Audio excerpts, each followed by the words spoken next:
is billed as the ultimate sports podcast. I told you, all of my critics, I told you all that I was the greatest of all time. Everybody has been waiting. I'm God gifted. He's a bull. I'm the matador. This is the Weekend Guy Podcast, and it begins now. Speaking of people who should be winning matches and losing matches, what's going on with the Man U? Hey! It's that day. This is a marathon. This is a marathon. It doesn't have to look pretty. At the moment, Sihle is not looking pretty at all. And I No, want to but cry. you- And I want but to you cry. won, wasn't it 4-3? No, we won 3-2. 3-2, yeah, But yeah, I mean, last it's minute not. goal, It's yeah. Nottingham, guys. In 4 minutes, we are already 2-0 down. No, but Nottingham, that super quick striker, wasn't it? The guy who runs like crazy. No, but Yeah, guys, yeah. did you see Marcus's mistake there? That was Marcus's mistake. No, but Rashford's not a defender. But he tried to chase him Yeah, down. Was And also, But that he couldn't goal catch up had with so the many pace. question Exactly. It had so many question marks. I was like, why? What are you doing there? opportunities to actually do something. Exactly. So I was just like, what's happening? You see, guys, with Manchester, at least this season we've got about 6 points compared to last season. Yes. Sihle? Yes. It's a good start. Improvement. I just hope that by the time Hulen comes back, he's fit. At Yeah. least we might have ranked up some points. Because look, the positive Martial started. No. So Okay, let's go he's to. getting there. Let's talk about Martial. How many seasons has been in Manchester Wow, United? you see, I think we had this. Wow. This is his 8th season. Oh, but came in 2015. but for me, he hasn't solidified his. Apparently spot. today they offered him to Madrid on loan. Yeah, he must go. I'm happy Offered him for to Madrid myself. on loan plus We won't miss him. like a buying Thank option you. of Thank 12 you. million. We won't pounds. miss him Yeah. because my thing is, as soon as he goes to, you remember last season? Was it last He season? The went preview to Sevilla. Seville, yeah. What did he do there? He made things happen. Yeah, but then he got injured again. So that's my problem. He's also a moody player. He was like Pogba. Maybe in what's the training facility there in Man U? Carrington. In Carrington. Remember, they're famous for poor facilities, you know. So True, maybe Martial go to Madrid. It's going to be a base there. You know, there's poor facilities. That's what happens when you have poor facilities. Nah, you know? but no, I'm happy to ex Martial, guys. It's time. It's time. I'm calling it. He might go. He should go. It's okay. For me, Thank he's a you. good backup striker. He's a good backup striker, but when he comes in, what does he do? What does he do? Backup striker. What does he Tough do? crowd, A guys. backup What does he do? striker must Look, be I'm a Manchester striking. United fan. Nothing. I will say this, but I've watched Martial, guys, for the past 8 seasons. The only season where I will say he was rocking was under Mourinho Yeah. and The Louis first van Gaal. season was beasting. He was beasting. But He was. But the rest, after he got injured, been that garbage. first injury, I think, ruined him. He never came back. He was never the same Martial after that. So you guys are saying Manchester must close the chapter with Martial? Yeah. Last With season a already. lot of players. We must Oh, close. I'm not even a Man U fan, but I'm going to say last season they should have closed the chapter. we should have closed that chapter. Okay. And I think this season as well, we must close the chapter to a lot of players. Fair enough. Like We must get rid of a lot of beats that is there, unnecessary, and give Pulisic a chance. Yeah. That boy is nice. Give him a chance, a proper chance. Be patient with Mason Mount. Be very, very patient with him. Be very, very patient. It's Injury gonna prone, though. Yeah, Another of one. course he's gonna have injuries, but be patient with him. He's gonna come through. Don't put pressure like now. You're But okay, starting. explain to me as Man U supporters, what are you expecting from a Mason Mount? To add some stability to our midfield. He's not a 7 though for me. Eh?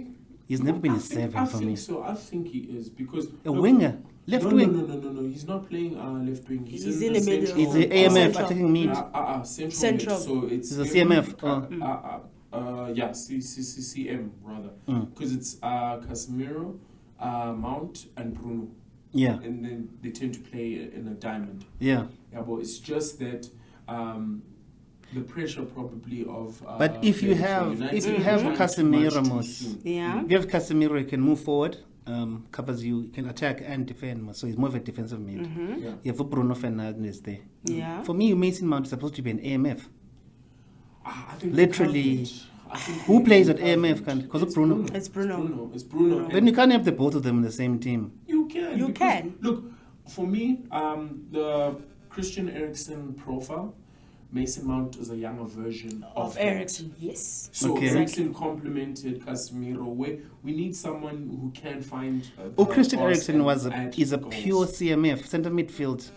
Like Back central in his midfield, days. back in his days. Back And in he was his nice. days. They could Now move you he's forward, a you know. better central mid. Central mid, yeah. So, no, he's a central attacking midfielder, CAM. Yeah. He He's was a fast. CAM. So I'm saying Mason Mount is also a CAM. He's not a centre midfielder. He's best going forward. He's a forward player. Yes. But that role is occupied by Bruno. Yeah. Now you're forced to play him out wide. Now, in the midfield, but on the side. Okay, he can play a little bit He fits the profile. he can play on the left, Ball retention. coming into the field, but it's not his preferred position. Hence, I'm asking, what is the long-term plan with him? Because now you've got Bruno, but Yeah. what is his plan? Because he's for much me, better. For me, as a ball retainer as well as distribution, there. Because, for example, Casemiro is the destroyer and does the dirty work. Yeah. Once he's got the ball, he needs to give it to someone. someone. Because Bruno tends to be then too up in the field. Too far forward, yeah. And Mason Mount is then that guy who can fit that profile of, okay, I can keep possession and I can distribute. So yes, we needed someone who's forward thinking, but also has the discipline and tactical acumen to be able to hold possession. So for me, I think it was a very good buy. It's just unfortunate that he got injured. Mason Mount's a typical English footballer. Overhyped, overhyped and overrated. Aren't they all? Though? And they all though. Of course, as I'm saying, Carlo, that's what English footballers and football is. They overhype and overrate these players. And then True. you'll see in the long run, you've got two clashing styles of like you've bought the same player which you already had, which is Bruno Fernandes. I So think Mason it's Mount two is going to different be. profiles. It's two different profiles. We'll have to wait and see. Yeah. We'll have to wait and see. Yeah, because also then there was controversy about Rashford's penalty. Contract. Oh, okay. You know, and people were pushing a narrative that it was a dive and Man United gets given soft penalties. Penalties. You know, which I'm flattered because such a big team, for them to continue talking about, they have to come up with conspiracy theories. Yeah, and a narrative. Yes, Yeah. you They've know what I come the mean. Because narrative. with VAR nowadays, some options or some penalties are clear as day. And for me, we shouldn't even be discussing Discussing it. if it was a penalty. You know, there are more controversial or 50-50 calls. Yeah. Besides that, you know. But I'm not sure if you guys heard the comments by a former Premier League referee, Mike Dean. What did He Mike said Dean it was say? not a penalty. I think. Listen, so Mike Dean was on a talk show, radio show in the UK, and he was VAR for Chelsea versus Tottenham Hotspur last year. Yeah. The game ended 2-2, right? But in the corner that Tottenham Hotspur equalized, right, Romero was pulling one of the Chelsea players' hair. Mike Dean then says, right, and I'm sub-quoting here, that he did not want to call the VAR because the referee was his mate and he did not want to put him through the grief. Okay. So That's shocking. yeah, right, and especially when you realize that the VAR there is there to assist the referee in his field. But if the man is sitting in a van or in a studio somewhere and can see these decisions on screen, but feels sympathy for his friend because his friend now has to make this huge call. It puts a whole lot of doubt about the integrity of The VAR. referees. Because what's then the point of having a VAR if it's there for us to see, but the man who's then tasked to call the man in the middle to say, hey, come look at this. It doesn't do it. Exactly. So that was very controversial. And look, I wonder how many other VAR calls are going to be scrutinized going forward based on that. Because fortunately for him, after last season, he stepped down, and he's no more part of the referees. The referees. I think he did it on purpose, though, since he knew that he was going away anyway. That's the general feeling, because for me, you know, there are some things that you must say in private or off record. Yeah, he should not have said that, though. Yeah, he shouldn't have said that in public. He shouldn't have said that at all. Yeah, at all. Especially knowing the implications, because as a football fan, I have a relationship with the players and the coaches. Because why they interact with us at press conferences or post-match interviews. But us and referees, we don't have that relationship. So it's a very tricky and grey area. So when you're introducing that side of the game, you know, the approach must be very calculated and precise, because we are not as forgiving when it's a referee versus when it's our team. Yeah. You know? But there's usually no fight there. True. The referee always wins. True. So what I wanted to ask you guys, would you like to hear more from refs? Like a post-match interview or a Monday interview after a game, just to hear their points of view? Or are you happy with keeping that boundary to say, hey, because the problem is, sorry not to interrupt, Sure. it would jeopardize the neutrality of the ref if we hear his views after the game. So the whole neutrality of him seeing him as being neutral in the field would be very much jeopardized if we have to hear his views after the game. Because what if he messes up during the game, but he still has to he still has to do his mandatory interview for us? Then he did a flop during the game. True. Even if the decision was turned by VAR, it's still a flop, you know. So how is he going to justify that? How is he going to explain that? How did he okay, I made a mistake, I didn't see it. Yeah. So the fact that you can't even see things on the field, that means you shouldn't be a referee in the first place. So it's just too much controversy. Too much controversy. There would be too much controversy around that. You know? I mean, there's already so much controversy with EVAR being introduced. Yeah. With so many decisions, this should have gone this way, this should have gone that way. Why did we go to VAR? The referee should have made the decision on the spot. Why did the referee change the decision on the spot and go to VAR? There's still a lot. I don't know, man. How I have a love-hate relationship with VAR. I think it was going to take a little bit more time to get used to it. Okay. But the question now becomes how long? And also how lenient are we going to continue be with decisions that the referees make, which have a huge impact on the table, on the game, at the position of each team, how they end.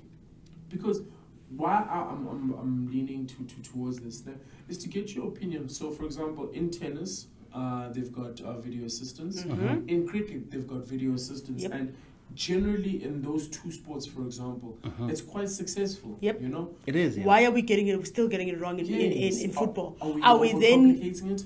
Not in football only, even in rugby it's still shaky. Yeah. So maybe then, Sihle, wouldn't we then say the captain of the team, like in cricket, has the opportunity maybe to appeal rather than the referee? Slow down the game. Of course, it does slow down the game, but to get the accuracy of the correct decision being made. The problem with accuracy, there's a time element involved. In any sport, whether it's basketball, they also use video referee. They also take a pause to go look at the thing. So there's always a time element. So a 90-minute game would extend to like 115 minutes just for a normal PSL game. So there's a time element where you lose. I have never VAR in PSL. It's coming. It's coming. So it's coming. So that's the trade-off of having VAR and not having the man in the middle making the decision on the go. Is that there's a time element involved and the game just gets longer. True, because it's evolving, and I think one of my criticism of VAR, it takes out or it takes away the authenticity of the moment. So by extending maybe the game, it might then make the players more tired. But I do understand when you say it's a time element. But more than anything else, I think as a fan, we want accuracy. And remember, the longer the game, the fans get bored. But the game this season, gentlemen, is already long. Exactly. They're already adding 9 minutes plus added time. And I fail to understand that, by the way. I I thought you fail to guys. understand how the hell they get to 9 minutes. Exactly. I thought you guys might be able to Explain it to me. No. So It's from the World Cup, whereby literally they want to promote more time with the ball in play, and instead of now having an average of stoppage time, they literally counting how long a stoppage takes. So if you have a head injury and they take 10 minutes to sort out, everything out, we're gonna add 10 minutes. In the goodness. past you'd average that out, but yeah, it is a lot. And It's ball and play time. yeah, for me, where we're gonna see the results of this is within the last 3 months of the season. True. Where players are breaking down. Tired. Whichever team has the greater squad depth, they're gonna flourish. Yeah. But I feel sorry for the bottom teams who have a thin squad and lack of quality, because they're gonna go down, champ. I mean, even Manchester United, I think we're also going to struggle if we don't buy the necessary players and We've got the funds to buy. A new team doesn't. It's a lost cause. That's a lost cause. Moving on. Let's move on from Manchester United. Let's go to Chelsea. There's too many red devils in this spot. Hey, Manchester, go, no. But Adil, I see you So guys. let's look at the Liverpool performance. I think That was Darwin. entertaining. that was a It was, headline it grabber, was, actually. it was. Yeah, very. It was. I think I stopped watching when Newcastle was still leading 1-0. And then, I passed out. Look, when they went 1-0, you backing Newcastle to win. Yeah, they're at home, and then Liverpool Plus go the 10 red men goal. down. Exactly. Red card. You're not. An average soccer fan is saying game over. 3 points to Newcastle. We're gonna hear more about the Geordies and how they're now back. They're about to break into that top 4 and challenge for the title. You know how the saying goes: the moment mid-tier teams get a chance. But do not. I think more than anything else, shout out to Liverpool and that championship character. Actually, shout out to Darwin Nunez. He came. I think he came through. Nah. He came through. I think this game, he showed us why Liverpool paid the big bucks. Yes. Finally, I think he has found a home. I think now his confidence is starting to come up. Yes. He's showing off now.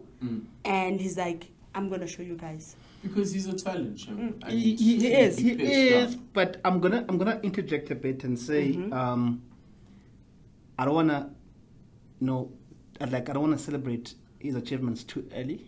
It's a marathon. It's a It's a marathon. marathon, because I feel like he'll give you that.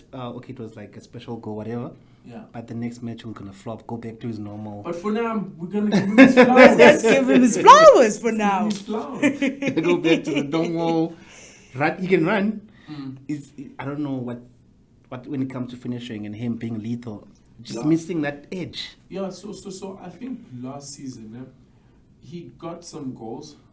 But I think the frustration generally with him was The he had minutes. so many opportunities. Yeah, and he missed. The opportunities versus the return of goals Didn't didn't balance. Didn't balance. You know? And the new Sihle had to take the. The role. So hopefully, this will kickstart a couple of good games for him. It's just maybe unlucky because after this weekend we're going into the international break. But it is what it is. But look, that was an entertaining game for the neutral. It was. I really enjoyed that, and I was happy that also Chelsea finally scored more than one goal. They've arrived. No, besides, they clicked. And I did say this. I said they look good. That team averages 23. Yeah. The squad averages 23, except for Raheem Sterling and Thiago Silva and as the elder as the statesman. elder statements. But I said this: they need one game just to click. And it's this against Luton. No. But it was still needed. It was still needed. They could have lost it. Let me come in here. They could have lost it. And say this. Proud Chelsea man. Yeah, I'm a Chelsea man, as you guys know. But Former Man U, I left the Red Devils. I resigned. Former soon you- to be Yeah. former Kaizer Chiefs. Chiefs. Yeah. Guys, in football, in case people didn't know, there is a resignation letter you can submit to your team and move. Not set in stone that you need to support something you want to support. But is that the story all adult Man City fans have told people? Man U, you mean? Man City Man fans, City. adult Man City fans should not exist. Oh, because If you're 27 and above, when you they were support garbage, when they were garbage. Exactly. No, some have gone back. We support hype. So there's no such thing as loyalty in this football thing. But what I'm going to say about Chelsea is that Raheem Sterling, Came through. he came through to show that the money we paid for him. So now, what happened is it's like a rolling effect. If someone like Raheem Sterling leads from the front, the young ones will follow. So now that team is lifted just from that performance. Yeah. And it's a matter of saying, okay, let's at least put away the unknowns, the weak teams. Yeah. Let's make sure that we collect those points and then struggle against these well-established teams. Top teams. So I'm actually proud that we're able to put away at least a weak team convincingly, and then that gives us confidence, gives the young boys confidence going forward into any big match. Because Liverpool withdrew, wasn't it? And you should have won that match. Yeah, we should have actually. won You should Liverpool. have won So that match. we're almost there. I think 4 more games, we'll be cooking. Not for the league, but at least we'll be cooking top 4. As the weekend guys, now we're gonna put out an early season scorecard after 10 games. I think let's say who Judge the leads, EPL who leads, and teams or who judge leads. the No, PSL who teams. leads? It's normally Christmas. It's like a cut-off. Going to the New Year. There's something. Yeah. No, Christmas is the chock-a-blocker time. It's chock-a-blocker time. Yeah. So who leads there? So I would definitely say at the moment City. Arsenal. I'll say Will be City leading at Christmas. will be leading at Christmas. Arsenal, they're still taking. I'm not sure what they're doing. Okay. They're still. Arsenal for me leads in Christmas. I think they're still Arsenal for me. a little bit. Liverpool. Or maybe let me just do this. Tottenham will be leading in Christmas. Yo. Let me say that. Brave. That's offside. Let me say that Tottenham will be leading, and then Arsenal, City, and then I'll say Liverpool. No Man U in the top 4. No, I don't see them. I'm sorry. They're my team, unless if we go and buy before the close of the transfer window. Yeah, Unless we on go and Thursday buy, it closes. Unless we go and actually make a big statement and buy that one player that we know we need. That one player. And So get for me- rid of the rest. Yeah. For me, And you- Arsenal goes into the Christmas break at number 1. Man City at 2. Chelsea at 3. Okay. Okay, let me say Liverpool at 3. And then Chelsea at 4. Okay. But now, Man U, you guys are late bloomers most. The second half of the season, you guys come alive.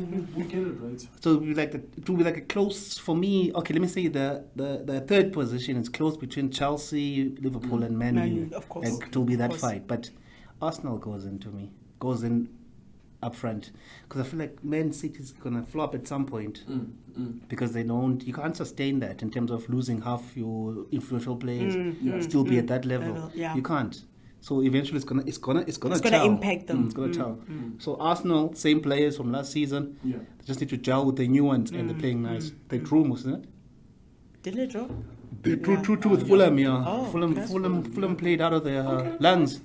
Look, good predictions. Good predictions. Sihle, yours? Actually, I was hoping you were because in my heart, I want to say Man United will be leading at Christmas, right? But based on the tenure of the coaches and what they've embedded in their squads, it's hard to look beyond City and Arsenal for top 2. Man United will be third, as well as then I'm calling Liverpool. Chelsea are still finding their feet with Poch, so I don't see them in the top 4 at Christmas. But you know how we operate, most Chelsea. Yeah, but you guys need a certified goal scorer, and Nicholas Jackson's not. Nah, they're too young. They're too young. They're too young. They're still cooking. It was great results this weekend.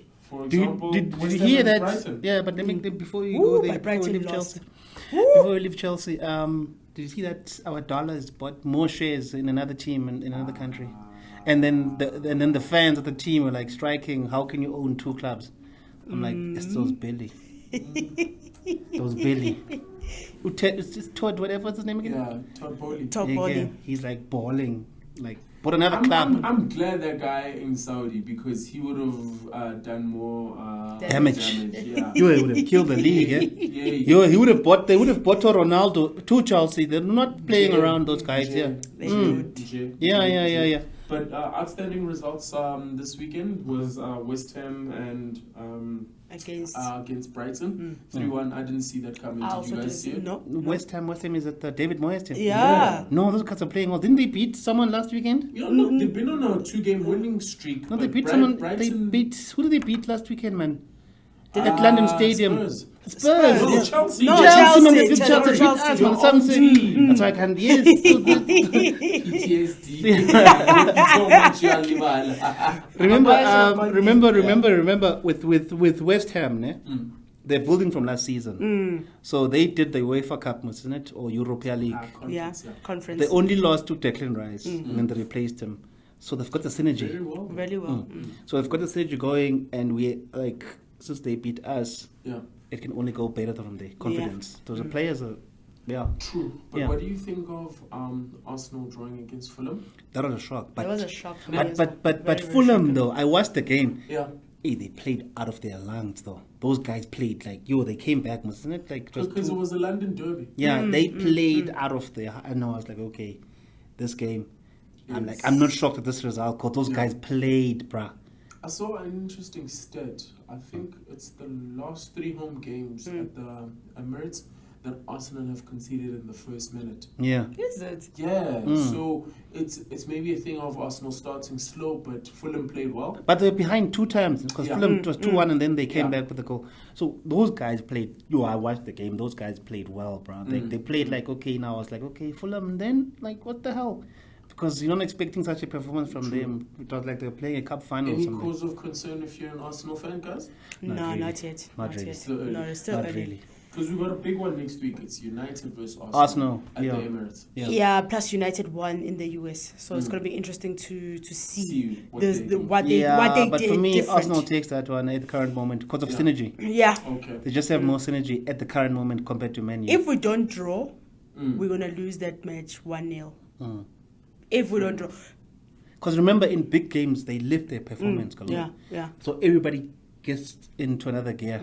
So Okay. it's like, and it's a derby game. So yeah, I think It's a Arsenal big at one. home, and based on the current form they have, besides the draw, if they lift a little bit, they will shoot. Plus, go I past think Man U. Gabriel Jesus will be back, eh? Yeah, because He'll be he back. came on now against Fulham. So now imagine full Yeah. speed, they make him start, or he Start. comes I in think at he'll 45 come off, minutes Yeah, the bench. or 35 minutes. It's going to be Interesting. interesting. It's going to be an interesting match. Fair enough. It's gonna be Fair interesting. enough. The sleepers though. Which one? The sleepers in the EPL. Tottenham. Nah, Hey? that's just for me. That's false fire. False fire. False fire or not, I They're think playing attractive and good they're playing a football. good Yeah, football. They still they false really fire. are, and I Yeah. think Madison is really finding. I thought it was gonna take him 4 or 5 matches to Yeah. gel with Son, but he proved me wrong. Look at that dip He's that a he good buy. look at that Let's dip talk. that he Let's talk scored. Christmas time. Let's see that. Come on. Yeah, you're saying wait. Wait. Hold my drink, Tottenham. Hold my drink. We'll see you at Christmas time. Positive result for Tottenham versus Brighton, and they are the sleeper team out of the first 3 rounds of the EPL, playing attractive football, but also they're scoring some goals. So Without their star player, maybe who there's is a gone. future. Maybe there's a future. Yeah. Maybe there's a future.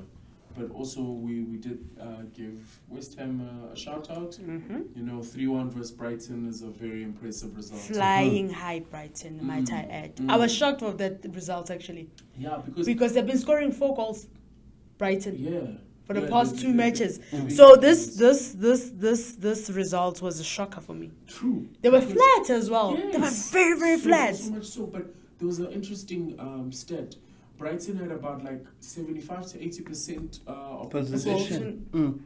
Imagine. I saw that. Yeah. Yeah, and like 3 times the number of passes West Ham had. But Oh I guess- yes, I saw it. Yeah. But then West Ham won. Yeah, goals matter, Joe. But remember, Pass it around all day. if West Ham can win the Europa League against Sevilla, oh, Conference. Conference. sorry man, Sevilla took the, but they played Roma. Yeah. They beat them. And They they beat beat them. Roma, yeah. So if they can beat Roma, they should be able to beat Yeah.